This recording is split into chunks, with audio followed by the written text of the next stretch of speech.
Ready? Okay.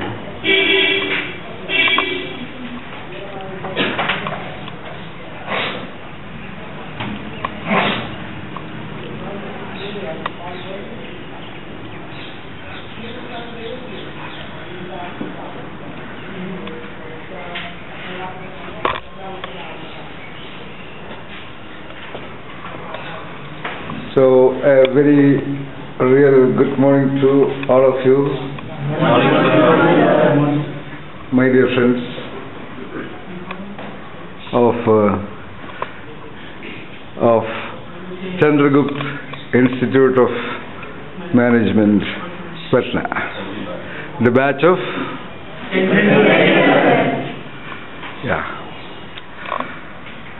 So now we are going to talk about, in my opinion, the possible, probable, ultimate standards of ethics. There are hundreds of books on ethics. There are hundreds of talking going on about ethics all over the world. Not only in management institutes, various avenues, including inside the temples and churches and related places. Everybody knows what is ethics, it seems to be.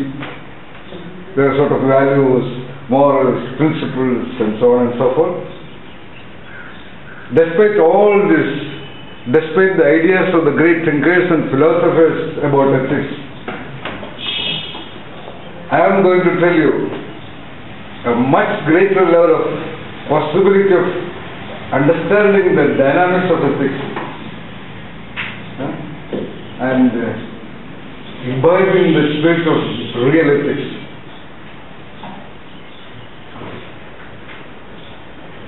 I say this as ultimate because my model is what is ultimate in this world? What is ultimate? God. Oh, wonderful. Even on behalf of God, there is religions, there are principles of ethics and morals. Okay, in that sense, that is of course ultimate. I meant a little down. Yes, please. The life. Ultimate life. Okay, so what I am going to use is, or rather I use the concept of ethics ultimate in the sense that I am using the nature processes model. All of you did really wonderful in quickly identifying, of course to my surprise, the core factors involved in the process by looking at, not even looking at, by thinking about the process of ethics. And one of you or some of you even had the great understanding about the greatest approach to tea making called tea ceremony, rather Chanoyu, Chanoyu in Japanese language for tea ceremony. So looking at the model of nature process, therefore I call it ultimate. We are going to derive the principles of ultimate ethics. Okay. So let us look at the opening of a flower, the blooming of a tree, or even the formation of a cup of tea. You remember, Jyoti, that the tea is finally formed not by the work of the human being, but by the nature process. What you can do ultimately is only to put all these things and place it in a setting, and the tea forms there by the work of the nature. So by my observations and interactions with the nature process, I have identified 5 core principles, or rather the ethics of the nature process, the fundamental ways of happenings in things and entities and phenomena in the nature. And why I say it is ultimate is because we too are entities of the nature. Agree? Though we have a dress, though we talk languages, though we drive Mercedes-Benz and BMWs and Lamborghinis and Lexus and travel in modern aircrafts and drive modern bikes and press the buttons of absolutely state-of-the-art mobiles and laptops, still we have to sit down and eat. Still we have to depend upon the circulation system and the digestive system and the muscular system and the cellular system of this very creature, this very entity formed by the natural process. Then why not we follow the principles of nature process? That is my logic.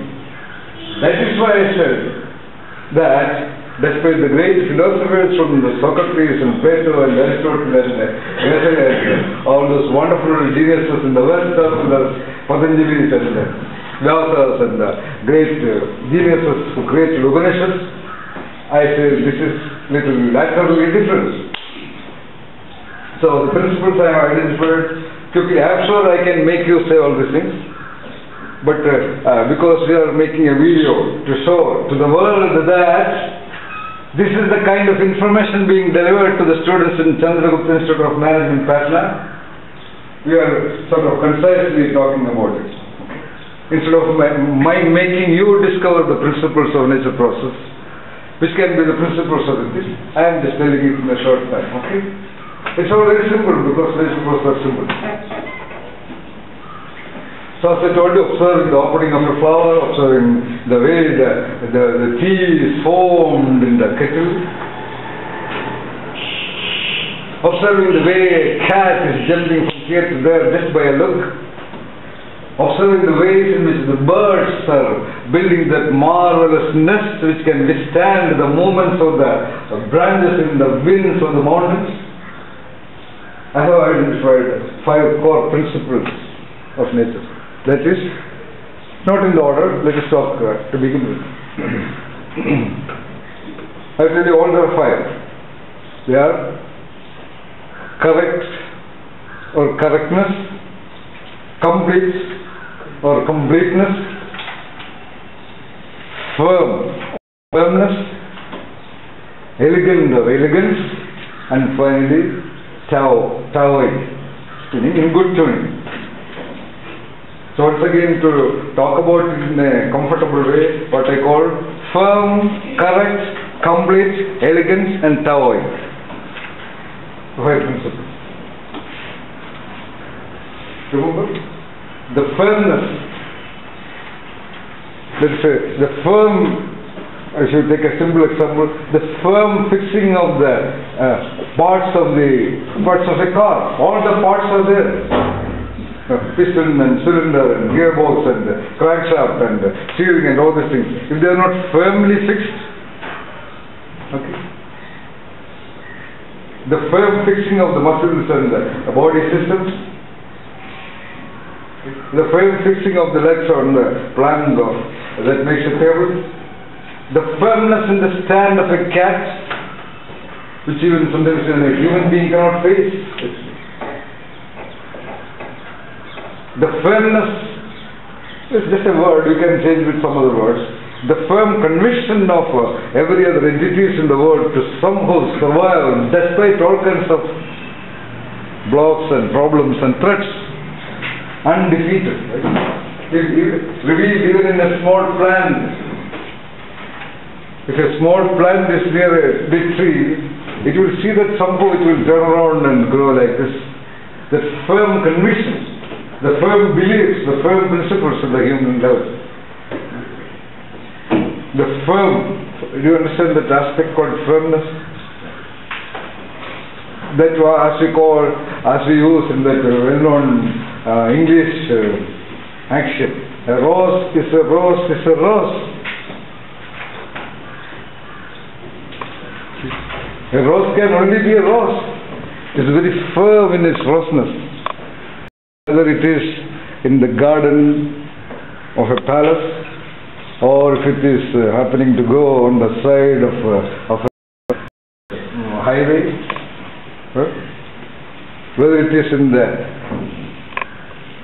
the hair of a beautiful girl, or whether it is in the hand of a beggar, its roseness is firmly maintained. I will not do that much because I am in a filthy place. A rose will not say, because I am taken care of, I am in the hand of an ugly person, therefore I will not bloom that much because it is not okay. Because a rose can only be a rose. A cat is a cat is a cat. So we can quickly think whether a human being is a human being is a human being. So what is, if roseness is the roseness of a rose, what would be the humanness or human beingness of a human being? So these are all questions we can think of in the context of firmness. Understood? Okay. Firm. The first principle of nature process. Everything in the nature, every entity in the nature, from the amoeba, the smallest protoplasm of an amoeba, to a frog, to a fish, to a snake, to a goat, to a lion, to a tiger, to a cat, to a dog, huge plants and all those things. Firmness. Clear? Second is correctness. Firm and correct. Is there any incorrect thing in the nature? Can you identify one thing in the nature which is incorrect? Can you say yes or no? No. Yes, sir. The correct placing of the twigs that form the nest of a bird. Sir, I have wandered around the mountainous forest, but I have not come across a nest fallen on the ground. I mean a fresh nest, an old nest we can see. Despite it is moving heavily in the winds. It's absolutely correct to place it. Which even now the great engineers in the world are researching on how to have a correct placement of the levers and fulcrums and things like that. Is this Navani? So, yeah. like we are destroying nature, like it is happening. That's a beautiful point. We can we can go on discussing n number of details of human life based on these 5 principles. As I told you before, because it is a recording session and people in the world may not be that patient to see through our video or discussing a wonderful, a very highly intellectual item. You are just constraining it into something like 30 minutes. I am just talking out the principles. Okay, followed by this we can have discussion, and then you will take an oath on behalf of this core principles of the nature. So, firm, correct, at least. So you mean to say that is against correctness? That we will discuss later now. That is from the perception of the human being that tsunami is dangerous, storm is dangerous. They are all parts of the nature. It happens correctly, that's all. Okay. So that we will actually discuss later. It can be clarified. We look at, for example, human beings look at, from historical times, look at death as something very tragic. Okay. Death is celebrated for its tragedy and some unexpected things. Death is a very natural, firm, correct, complete, taoic, elegant principle of nature. Okay. So something like even why tsunami is talked about, why storms are talked about, because it causes death and destruction. That is why we don't talk about rain and mist and the beauty of the stars and the rivers in that level. See, the importance given to tsunami, that level of importance is not given to beautiful full moon days. That level of massive global discussion does not happen about the beauty of the forests and the mountains, right? Almost everybody is shocked by a thunderstorm, but almost everybody is not at all bothered about the beauty of the mist being blanketing upon the mountains. So that's a different part. So yes. So in respect to volcano accident discovery, one of the programs it was shown that was the thing which they learned during the Ice Age. The amount of carbon dioxide it emitted helped the Earth to actually regain the heat, to capture the heat and may not radiate into the universe. So that was the volcano which saved the Earth during the Ice Age period. Correct. Correct. As even normal creative philosophy talking about, only from destruction construction is possible. If you want to reconstruct this building, first we will have to dismantle it. We will have to destroy a part of it. Why people are not ready to change?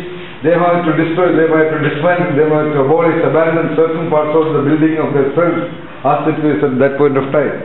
It's a good point. We will discuss about it, Ayush Kumar, later, okay? So, correctness, everything in the nature is correct. Now, elegance. Is there a single thing in the nature which is not elegant, beautiful? No, elegant. The elegance of the flower, elegance of the leaves, millions of leaves, millions of flowers, millions of trees, designs of the creatures, designs, Have you seen the design of the flowers? Have you seen the design that is inside the corn, inside the marvelous design, even in the way the cambium or the wood is forming, the design in the way the branches erupt out of the trunk, elegance.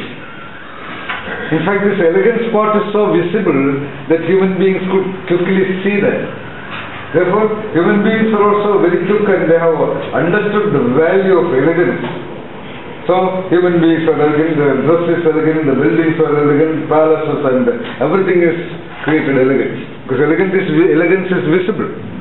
But correctness is not that visible. Firmness is not that visible. Elegance, everything is elegant. So, firm, correct, elegance. Now I am talking about slightly less popular or less known concept called taoic, T-A-O, Tao. Tao is actually a Chinese word.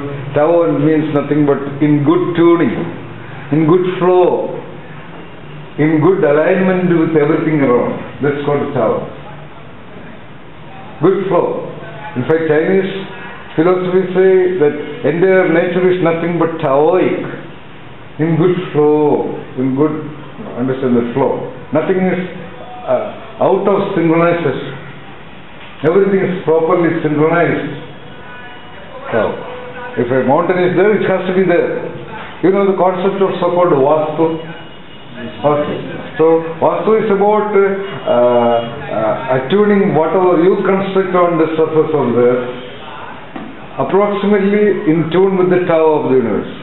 According to the Tao, for example, if you take a stone in the nature, which has been there, take it and keep it somewhere, you are already varying, you are already violating perhaps, you are already changing the original Tao of the nature. Understood?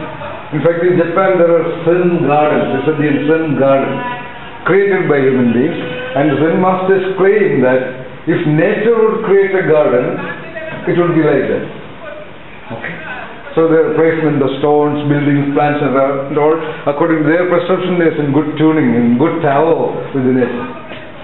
So whether your actions are in Tao with the requirements, whether you are able to absolutely in good flow, FL or W with the things and events and episodes and people and phenomena around you,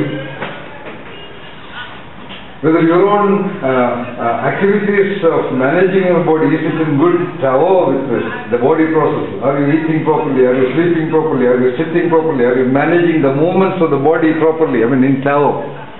And so many implications.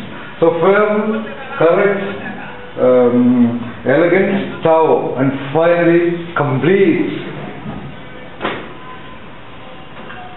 There is no tree which stops in between. It goes to its completeness.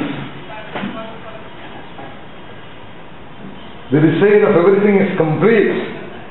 You can say its firmness is complete, its correctness is complete, its elegance is complete, its Tao is complete. So completeness is the ultimate. And in our Indian Veda also, in the Rigveda, there is a famous part of the verse which Professor Alok must have already told you, Purnamada, Purnamidam and so on and so forth, right? He must have told you. And I am talking about the final part of this.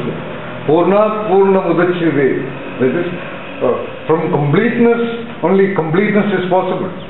Unless you are complete, how can there be completeness of action from you? Self-complete. So, in that flow of talking, in the Tao of talking about it, we say firm, correct, complete, elegant and Taoic. And that we adopt, or rather I suggest to you, I suggest to the entire world of people to adopt these principles of the nature. Firmness, correctness, complete, Tao and elegance as the fundamental principles of their response to the world, their behavior, their speech, their actions and their relationships. And these 5 principles of the nature process and its relevance to the Taoic existence of the corporations and the human societies, we are proposing to the world on this day, 13th of November 2011. Thank you. On behalf of these wonderful young minds in Chandragupta Institute of Management, Patna, I am dedicating this talk on behalf of Genius Choice Institute to the world. It is a proposal to the world. Of course, it is your choice. It is the choice of the world. It's the choice of the organizations and institutions and people of the world to adopt it or not. That's why I call genius is a choice. Bye. Once again. The awareness process is always in the present. Okay. So what does it mean? Yeah, what does it mean? Awareness process is always in the present. What does it mean? Awareness is right now ongoing. You are not right now aware of just 1 minute back. You are not right now aware of what happened yesterday. You are not right now aware of one of the most beautiful experiences you have had at the age of 10. Awareness is an ongoing process. Right now I am touching you. Okay? Right now you are aware of it. Now you stop touching. You are not aware of it. So awareness is always at the given millisecond of process. That's what Why do people call it sixth sense? Sixth sense is something that make people aware about the future. Like what is going to happen, I realize myself, and the same thing happened in the future. I don't know whether people call it sixth sense or not. I mean, whatever it is. That is actually a slightly unrelated question.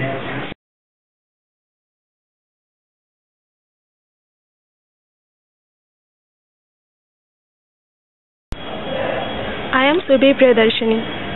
I am Garima. I am Swati Singh. I am Jyoti Anand. I am Amrita. I am Kunal Yashraj. I am Arpita. I am Nikhil Jaiswal. I am Rakesh Kumar Singh. I am Chandra Prakash. I am Nandan Singh. I am Shrestha. I am Ritti. I am Richa. I am Abhas Amar. I am Priyanka. I am Saurav. I am Manish Verma. I am Rakesh. I am Aditya Kumar. I am Ruchi. I am Sumit Kapoor. I am Pankaj Kumar. I am Saurav Nishan. I am Ayush Kumar. I am Rakesh Singh. I am Harshvardhan. I am Mukul Kumar. I am Shravan. I am Shravan. I am Swarnim Lata.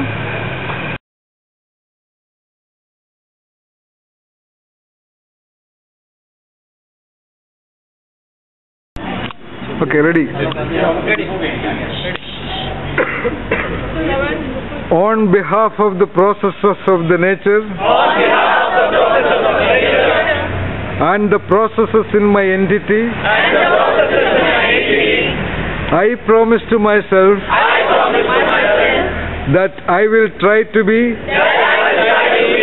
firm, correct, complete, elegant, and taoic in my thought, in my responses, in my action, in my behavior, in my work, and in my relationship.